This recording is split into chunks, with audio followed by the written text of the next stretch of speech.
Thank you, Ms. Napoles. Our next presenter is grade 5. He graduated Bachelor of Elementary Education at Libon Community College, a grade 6 teacher, MAPE coordinator, and Boy Scout coordinator. Let us all welcome the grade 5 presenter, Mr. Allan R. de la Trinidad. Good afternoon, everyone. I am Allan R. de la Trinidad, your math teacher this day on the Project SOAR Week 9 Advanced Lesson for Grade 5. The competencies that we are going to discuss in this video are: finds the missing term in a pair of equivalent ratios, defines and describes a proportion, and recognizes when two quantities are in direct proportion. Before we further discuss our new lesson, let us have a quick review of the things that we have discussed last time. Express the ratio of the first quantity to the second quantity and reduce to simplest form. Number 1. 2 teachers to 46 pupils.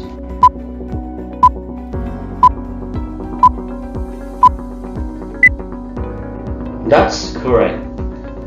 2 is to 46. But 2 is to 46 is not yet in the lowest term. To get the lowest term of 2 is to 46, get first the GCF of 2 and 46. The GCF of 2 and 46 is 2. Then divide its term by the GCF, which is 2. 2 divided by 2 is that you have 1. Then 46 divided by 2, it will give you 23. Therefore, the simplest form of 2 and 46 is equal to 1 is to 23. Number 2. 4 books to 10 students.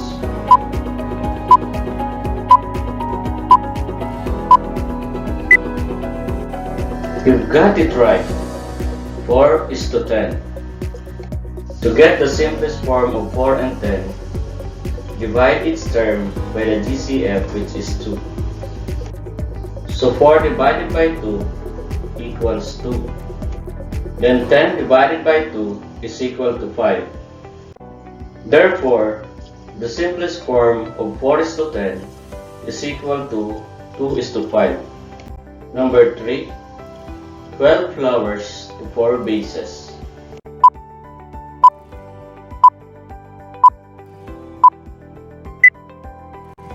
Exactly. 12 is to 4. Now get the GCF of 12 and 4. The GCF, or the greatest common factor, of 12 and 4 is 4. So 12 divided by 4, the answer is 3. 4 divided by 4, that you have 1. Therefore, the simplest form of 12 is to 4 is equal to 3 is to 1. Number 4. 21 garbage cans to 14 classrooms.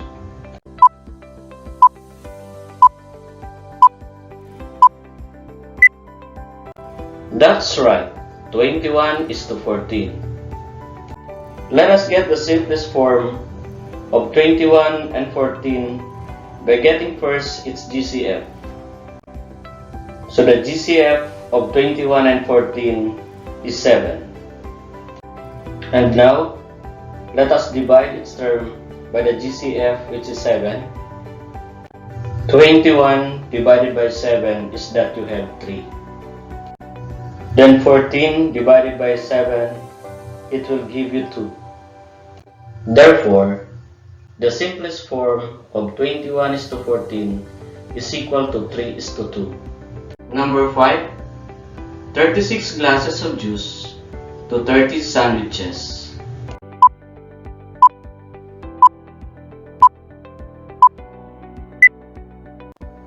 Excellent. 36 is to 30. Get first the GCF of 36 and 30. And the greatest common factor of 36 and 30 is 6. 36 divided by 6 the answer is 6. Then 30 divided by 6 is that you have 5. Therefore, the simplest form of 36 and 30 is equal to 6:5. Great job, kids! This time, let us proceed to our first topic on this video. Lesson number 1 finds the missing term in a pair of equivalent ratios. Let's take a look at this word problem. Marie can make 3 small mango pies for every 5 mangoes. How many pies can she make with 25 mangoes? Let us answer first this problem. How many small mango pies can Marie make for 5 mangoes?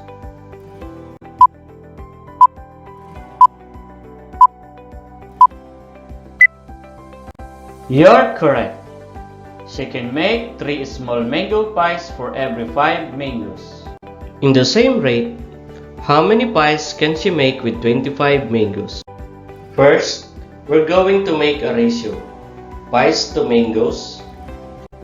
And for the second ratio also, we start with pies to mangoes. So Marie can make 3 small mango pies out of 5 mangoes. If Marie have 25 mangoes, how many pies can she make? So we put her n as our variable to represent the answer. Now get the product of the means and the extremes. Means refer to the inner terms in a proportion. Extremes refer to the outer terms in a proportion. We're going to multiply the means 5 times n, and we're going to multiply also the extremes 3 times 25. 5 times n is equal to 5n. Then 3 times 25 is equal to 75.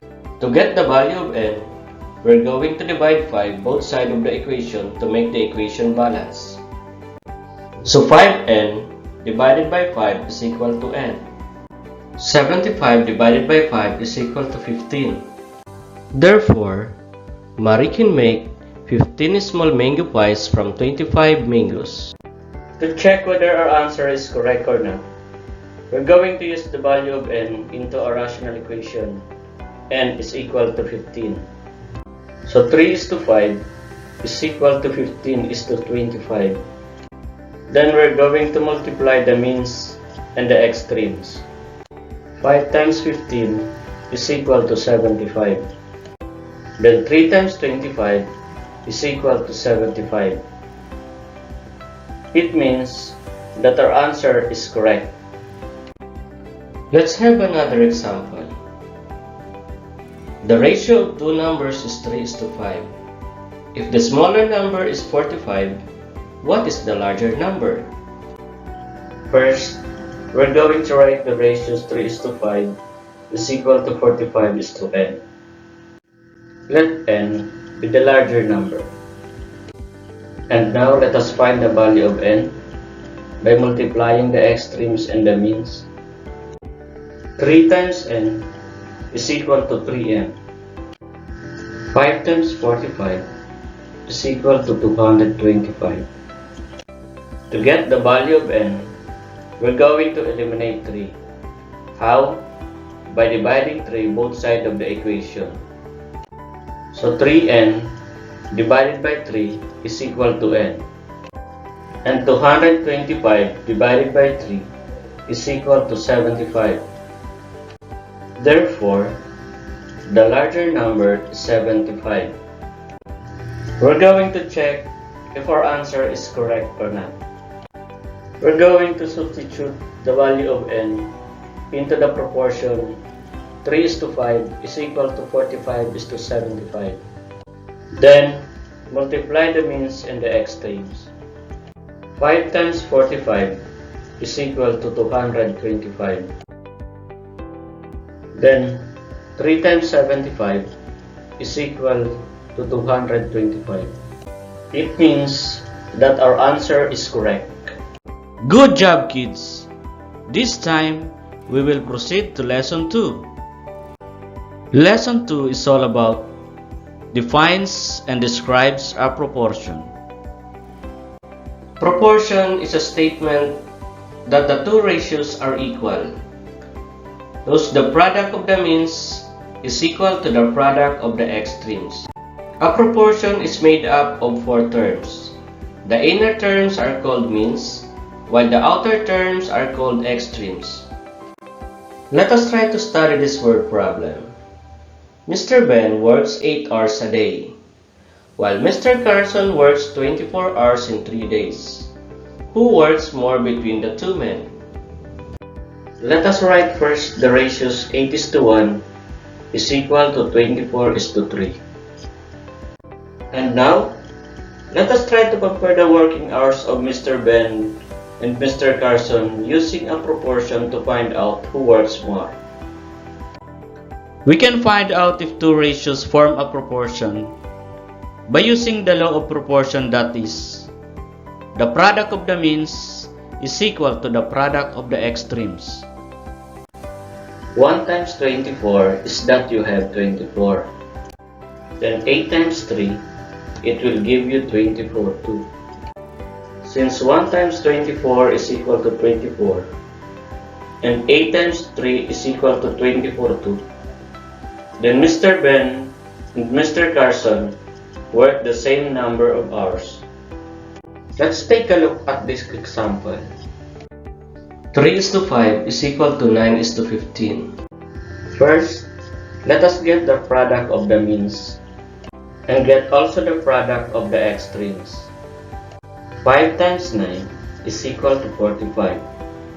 Then 3 times 15 is equal to 45. Thus 3:15 is equal to 9:15. Then the two ratios is a proportion. This time, it's your turn to answer. Write E on the blank if the ratios are equivalent, and N if they are not.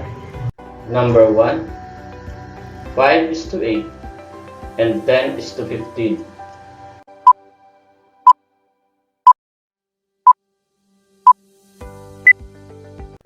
That's correct. The answer is N, not proportion. Now, let us check our answer.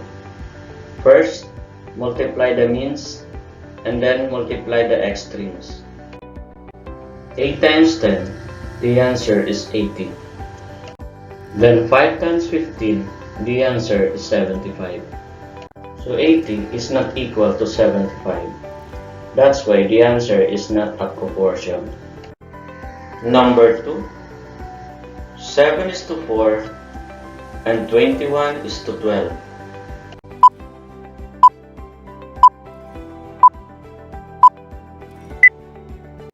Amazing! The answer is E, proportion. Now, let us check our answer. First, multiply the means and then multiply the extremes. 4 times 21, the answer is 84. And 7 times 12 is equal to 84. The product of the means and the product of the extremes is equal. Great job, kids! I'm so happy that you are all participated in our first and second topic presented. For that, tap your shoulder and say, "Good job, self." Let us proceed to the lesson number 3. Lesson 3 is all about recognizes when two quantities are direct proportion. Two quantities are in direct proportion if an increase in one quantity produces the same rate of increase in the other quantity. Let's take a look at this word problem. Jeremy collected 4 brown eggs for every 7 white eggs in the poultry farm. He collected 140 white eggs. How many brown eggs did he gather?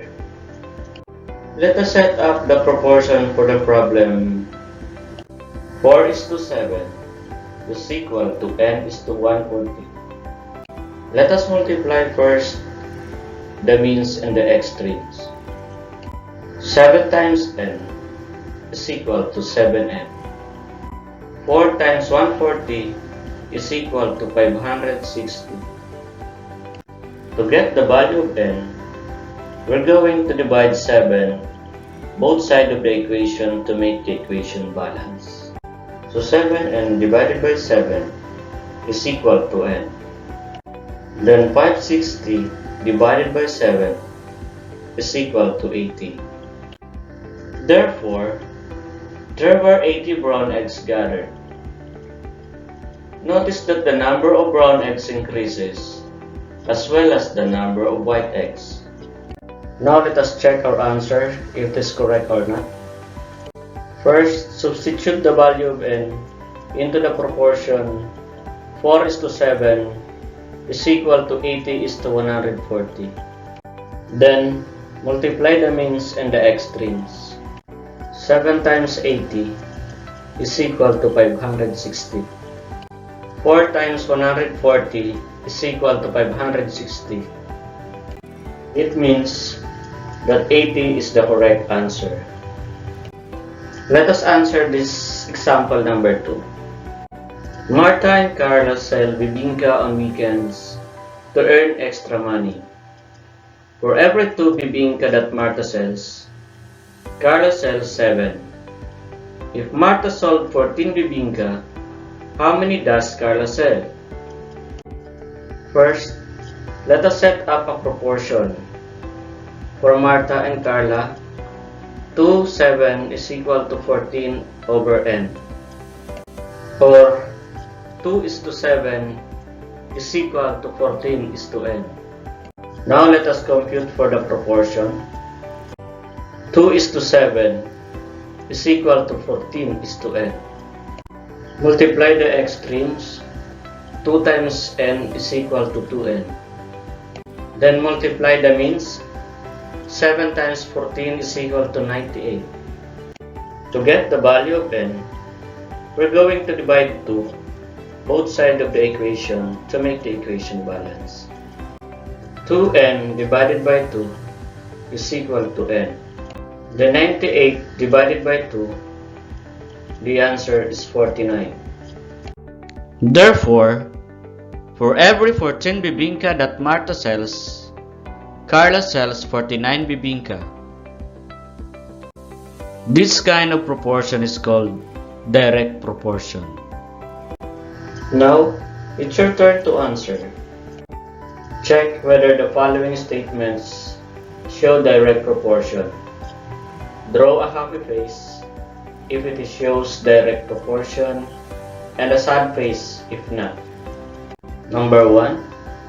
3 pieces of apple cost 15 pesos while 9 pieces of apple cost 45 pesos.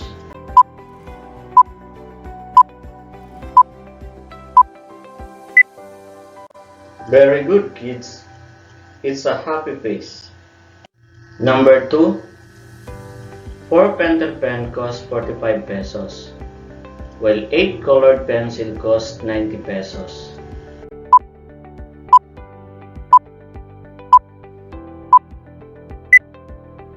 Well done. It's a happy face. That's all for today. Thank you for watching. I hope you have learned something today. Again, this is Alan R. de la Trinidad saying Math-sayang Math-aral, tayo ng matuto. Have a nice day ahead. God bless everyone.